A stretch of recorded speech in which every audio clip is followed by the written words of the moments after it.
breaking news as we come on the air. Major developments here in the deadly shooting of Charlie Kirk. Tonight, authorities say the suspect's DNA has been found. They say the DNA found on a screwdriver and on a towel used to wrap the high-powered rifle. Tonight, law enforcement sources telling ABC News the suspect, Tyler Robinson, allegedly tracked Charlie Kirk's schedule and studied maps of the Utah Valley University campus. The FBI tonight on the chilling message the suspect allegedly sent to a friend, saying, quote, I have an opportunity to take out Charlie Kirk, and I'm going to take it. The 911 calls now made public. Our team standing by with new reporting tonight, and our Pierre Thomas one-on-one with Attorney General Pam Bondi just moments ago. Also breaking as we come on tonight, the dramatic images released just a short time ago. President Trump says the U.S. military carried out another deadly strike on a boat. The president warning tonight, quote, we are hunting you. Tonight, the alarming discovery, police say a bomb was found under a news van in Salt Lake City. Authorities say the device was lit but failed to function. The images tonight, police swarming a house. Tonight, a popular chef under arrest, accused of robbing 3 American banks in one day. Toxic air on the plane tonight, the alarming new report claiming toxic fumes are leaking into airplane cabins, what the Wall Street Journal found. President Trump suggesting there could be a deal over the future of TikTok in the U.S. The stunning image, the moment a delivery truck is swallowed by a sinkhole. Tonight, the star quarterback sidelined. How long will he be off the field? What they're saying. And he was behind many of the Monkees' most iconic hits. Tonight, the music as we pay tribute to a famous American songwriter. From ABC News World Headquarters in New York, this is World News Tonight with David Muir. Good evening, and it's great to start another week with all of you at home. We do begin tonight with major developments here emerging in the killing of conservative activist Charlie Kirk. Tonight, the FBI says it has recovered the suspect's DNA from the scene and from the towel around the high-powered rifle found in the woods. Law enforcement sources telling ABC News tonight that the suspect allegedly laid out his attack, tracking Charlie Kirk's schedule and studying a map of that campus. And tonight we are hearing the first harrowing calls to 911. And the suspected gunman, Tyler Robinson, the FBI says, allegedly sending a chilling message to a friend saying, quote, I have an opportunity to take out Charlie Kirk, and I'm going to take it. And from Capitol Hill at this hour, Speaker Mike Johnson leading a vigil in Statuary Hall. ABC's chief national correspondent Matt Gutman leading us off again tonight from Utah. Tonight, law enforcement sources painting a detailed picture of how Charlie Kirk's accused assassin, 22-year-old Tyler Robinson, allegedly plotted his attack, saying Robinson tracked Kirk's schedule for days, studying maps of the Utah Valley University campus, and at some point before the shooting, allegedly sending a friend this message. The suspect wrote a note saying, I have the opportunity to take out Charlie Kirk, and I'm going to take it. Authorities say Robinson took his shot from the roof of a campus building about 175 yards from where Kirk was speaking, firing as Kirk was answering a question about mass shootings. Do you know how many mass shootings there have been in America over the last 10 years? Counting or not counting gang violence? Great. What came next? Sheer panic. And you can see it in these images and hear it in newly released 911 calls. The Kirk speaker, you just got shot in the head. What's the address? You mean you. And what happened? He's a speaker, famous guy, Speaker Kirk. Where he just got shot in the middle of his speech. Another caller describing a moment of crisis. Kirk whisked off stage. He got rushed off in an SUV, a black SUV, right in the neck. So I don't think he had lungs. Okay, did you see did you see it happen? Yes, I saw everything. In the chaos, authorities say Robinson slipped away. Cameras capturing a shadowy figure on the roof, then scampering across before dropping to the ground and running off. And tonight, the FBI says they found Robinson's DNA on a screwdriver left on that roof and on a towel wrapped around the rifle they found in the woods nearby. Investigators say Robinson meticulously planned his attack. They say this security video obtained by TMZ shows him arriving on campus before he changed into the familiar outfit seen in those widely circulated photos. Black cap, dark sunglasses, and a shirt with an American eagle on it. This video shows a man matching the suspect's description, appearing to limp. Law enforcement sources telling us he was walking that way because he'd hidden his rifle underneath his clothes. Authorities say that after the shooting, Robinson shared messages with his roommate indicating what he had done. Utah Governor Spencer Cox says that roommate did not have any knowledge of Robinson's plan and was shocked. His roommate was indeed a boyfriend who is transitioning from male to female. He is cooperating with authorities. The New York Times reports that after the shooting, the suspect also exchanged messages in a group chat on a messaging app. Several of the group members apparently joking that Robinson resembled the person in those photos. And in a message described by the Times, Robinson responding that the man in the picture was his doppelganger, and people were trying to get him in trouble. Tonight, the Washington Post reporting that the day after the shooting, Robinson confessed to friends in an online chat, writing, "Hey guys, I have news for you all. It was me at UVU yesterday. I'm sorry for all of this." The next day, Robinson turned himself in, his own father and a family friend driving him to a nearby sheriff's office. How would you characterize the sum total of evidence that you have built against Tyler Robinson? The evidence is enormous. We are confident that we have the sole shooter responsible for Charlie Kirk's death.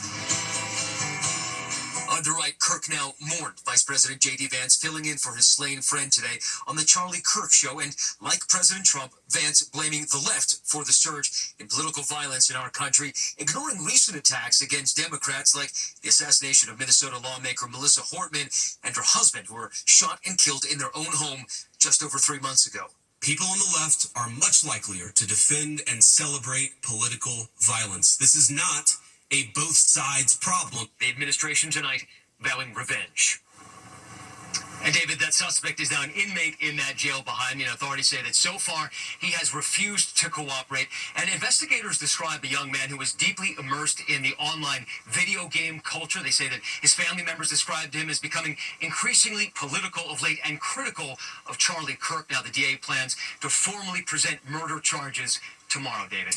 Matt Gutman leading us off here tonight. Matt, thank you. Tonight, the White House now threatening to crack down on what it calls left-wing terror. Just moments ago, our Pierre Thomas speaking one-on-one with Attorney General Pam Bondi. Doesn't matter who it is. Yes, who killed Charlie? Left-wing radicals, and they will be held accountable. So will anyone in this country who commits a violent crime against anyone. And the death penalty, thanks to Donald Trump, is on the table again. The interview moments ago. Let's bring in Pierre tonight. What else did you learn from the Attorney General, Pierre, as far as evidence gathered so far? David, the Attorney General was adamant that they have DNA evidence to prove Tyler Robinson assassinated Charlie Kirk, and she also says the evidence will prove that he's a left-wing radical. When I pressed the AG about the president and others in the administration saying that this is mainly a left-wing problem, she made clear that she will be pursuing any left-wing groups that can be tied to political violence, but she also said that radicals come in all political persuasions, and that she will be going after all of them. David? Pierre Thomas live there at the White House. Pierre, thank you. To the other breaking news tonight, dramatic images released just a short time ago. President Trump tonight saying the U.S. military has carried out another deadly strike on a boat from Venezuela. The president warning tonight, quote, "We are hunting you." Here's our chief Washington correspondent, Jonathan Carl. Tonight, President Trump released this video, which he said shows another U.S. military strike in international waters targeting narco-terrorists from Venezuela, who he claimed were attempting to smuggle drugs into the United States. Trump announced the strike, which he said killed 3 people, on social media, saying, quote, "Be warned, if you are transporting drugs that can kill Americans, we are hunting you." This comes just 2 weeks after Trump announced the strike on another alleged boat of drug smugglers from Venezuela, a strike he said killed 11 members of the Venezuelan gang Tren de Aragua. The strikes represent an unprecedented use of American military power against alleged smugglers that are usually handled by law enforcement. Tonight, President Trump acknowledged that the U.S. strikes could accidentally hit fishing boats. I mean, to be honest about we're a fisherman, I wouldn't want to go fishing. Just a nice, let's take a little trip, because I'd say, man, maybe they think I have drugs downstairs. I don't want that. Tonight, there are renewed questions about the first strike. A U.S. official tells ABC News the boat had turned around before the strike. But Secretary of State Marco Rubio said today it doesn't matter which direction the boat was heading. What needs to start happening is some of these boats need to get blown up. Some of these boats need to be not just intercepted, but stopped. No matter what direction they plan to head. Today, Venezuelan President Nicolas Maduro called that first attack a criminal strike, and some here in the United States, including at least one Republican senator, have said the attacks on these alleged gunboats are illegal. But today, just a short while ago, the president vowed to attack drug smugglers, suspected drug smugglers on land, just as he has those at sea. This as the U.S. has beefed up military assets in the region. David? John Carl live at the White House as well, John. Thank you. Now to an alarming discovery. Police say a bomb was found under a news van in Salt Lake City. Authorities say the device was lit but failed to function. And the images here tonight, police storming a house and the charges that the suspects will now face. Here's Trevor Ault. Tonight, the FBI is investigating a near catastrophe in Salt Lake City after authorities say two men tried to detonate a bomb they'd placed under a Fox 13 news vehicle. That improvised explosive device discovered Friday. According to the affidavit, the vehicle was parked next to an occupied building and the device had been lit but failed to function as designed. Saturday morning, the FBI and bomb squad raiding a residence in Salt Lake County where they say they found 58-year-old Adib Nasir and 31-year-old Adil Justice Ahmed Nasir. They say they also found two hoax weapons of mass destruction and claim both suspects stated that the devices were real. I just seen them pulling the guys out. It looked like it wasn't going very nicely. Authorities rushing to evacuate the entire neighborhood while they cleared the scene. And investigators say they discovered firearms, explosive materials, and illegal narcotics from the home. The suspects are now facing a slew of charges, including possession of weapons of mass destruction and threatening terrorism. And David, this incident comes as media members have blanketed Utah covering the Charlie Kirk shooting. Police say they're still searching for a motive. David? It was alarming indeed. Trevor, thank you. Tonight, a well-known chef is under arrest in San Francisco. He stands accused of robbing 3 banks in one day. Police say in one case, the suspect passed a note to the teller demanding cash. Here's Kena Whitworth. Tonight, a once celebrated chef known for sharing his flair for Italian cooking online, now behind bars, accused of robbing 3 banks in San Francisco in a single day. Police say just after noon on September 10th, Valentino Lucan entered the first bank and passed a note to the teller demanding money and fleeing with the cash. Lucan then allegedly targeted 2 more banks. He was arrested later that day, and authorities say it was tips that linked him to the robberies. But it's not Lucan's first brush with the law. In 2018, he was arrested for allegedly robbing a bank armed with a gun outside of San Francisco and taking off with over $15,000. We were just told it was a pistol, a firearm, and that's what we were reacting on. Did he threaten the bank clerk, or? I understand he presented it in a manner that was threatening. Lucan was sentenced to a year in jail after pleading no contest to second-degree robbery. He claimed the firearm was a BB gun, and financial fallout from his shuttered restaurant drove him to commit the crime. And David, Lucan is now facing several robbery charges in San Francisco, and he's being held on $200,000 bond. David. Kena Whitworth here in New York tonight. Kena, thank you. We turn this evening to the alarming new report claiming toxic fumes are leaking into airplane cabins. The Wall Street Journal reporting the number of incidents is now accelerating. Pilots, flight attendants, and passengers complaining of illnesses. Gio Benitez covers aviation. Tonight, a new Wall Street Journal investigation finding the rate of flights with toxic fume events is accelerating, sickening crews and passengers. We started to find that these incidents were being caused by little bits of oil, sometimes a lot of oil, leaking into the engines and then feeding into the cabin. The events, which can happen on any plane, are driven in large part by leaks on the Airbus A320. On most planes, air is pulled in from the outside through the engines, so if any seals are worn or degraded, oils from lubricated bearings could enter the air and vaporize heat, releasing unknown quantities of toxic compounds, according to the Wall Street Journal report. The journal also says they found one neurologist who has treated about a dozen pilots and more than 100 flight attendants for what has been described as brain injuries after alleged exposure to fumes on planes over the last 20 years. According to the journal's review of internal documents, Airbus loosened maintenance rules to allow planes to return to service more quickly. An aircraft would have an event and the issue wouldn't be dealt with and then be sent back into the skies regardless. In a statement to ABC News, Airbus standing by their standards, saying its aircraft are designed and manufactured according to all relevant and applicable airworthiness requirements. And David, not all smells or vapors are toxic, but the airlines do have to report them. And the FAA says studies show that cabin air is as good as or even better than air in offices or homes. David? Gio Benitez reporting tonight. Thank you, Gio. Tonight, the Trump administration is signaling it's close to a deal with China over TikTok. Treasury Secretary Scott Bessent saying the U.S. and China have reached the, quote, framework for a deal. TikTok owner ByteDance has until Wednesday's deadline to sell to a U.S.-approved buyer or risk TikTok being blocked in the U.S. President Trump and China's President Xi could announce a deal when they speak together on Friday. When we come back here tonight, a major recall involving mac and cheese. Also, the star quarterback sidelined. How long will he off the field? The man behind the music for the Monkees. Tonight, we pay tribute. Also, the stunning images here. Take a look. A sinkhole opens up, swallowing a delivery truck right there. What we know about the driver tonight. And then the alarming scene from the Pennsylvania Turnpike tonight. A tire goes flying and smashing into an SUV. The occupants seriously injured. We'll have more in a moment here.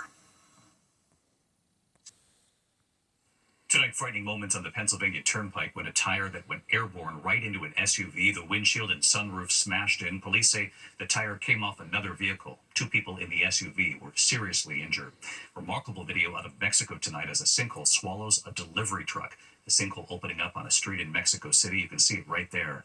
The truck tipping in, falling rear first into that sinkhole. The driver escaping just in time. That's incredible. When we come back here tonight, the NFL quarterback who could miss most of the season and the recall tonight over a certain kind of mac and cheese in a moment. To the index of other news, Cincinnati Bengals quarterback Joe Burrow is now sidelined because of an injury. He went down, of course, during the game against the Jacksonville Jaguars. ESPN tonight reporting he suffered a sprain to his left big toe, an injury often called turf toe. He will need surgery. He could be out at least 3 months. A recall tonight for a certain kind of vegan macaroni and cheese over a possible allergy risk. Gooder Foods issuing alerts on its Here Comes Truffle and Vegan is Believin' products. The company says they may contain milk or cashews, which are not listed on the labels. Gooder Foods tonight saying 8 people have reported allergic reactions. To a beautiful display in Vatican City, the Grace for the World concert drew 250,000 people to St. Peter's Square. Along with the music, a stunning drone light show, the full concert now on Disney+. When we come back here tonight, remembering the life of the songwriter behind many of the Monkees' biggest hits.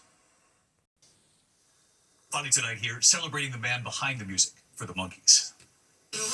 Tonight, you know the song.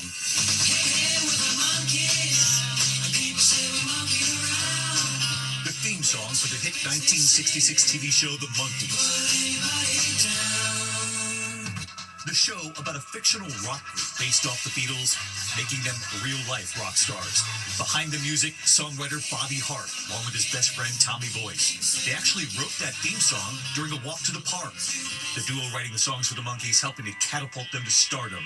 Their song, Last Train to Clarksville. Take the last train to Clarksville and I'll meet you at the station. You can be here by 4:30, 'cause I made your reservation. Don't be slow. I'm not your stepping stone.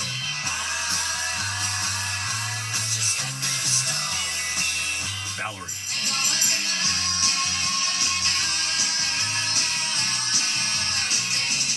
In 1967, the Monkees becoming the only group in history of the Billboard 200 to have 4 #1 albums in the same year.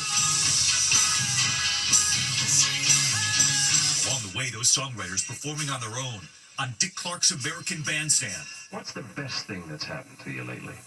I think the best thing is becoming successful as artists, which is what we always wanted to do from the beginning. You know?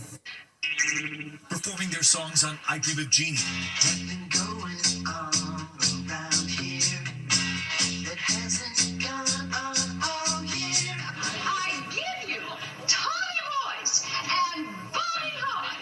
Bewitched.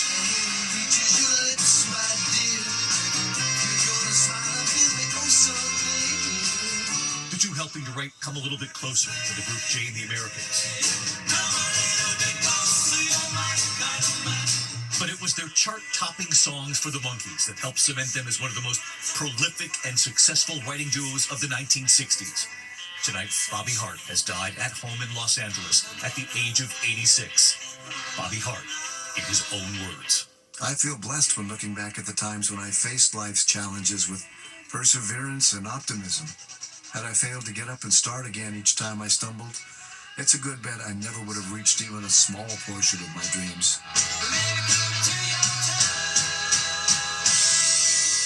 Music will be in your head all night. I'll see you right back here tomorrow night.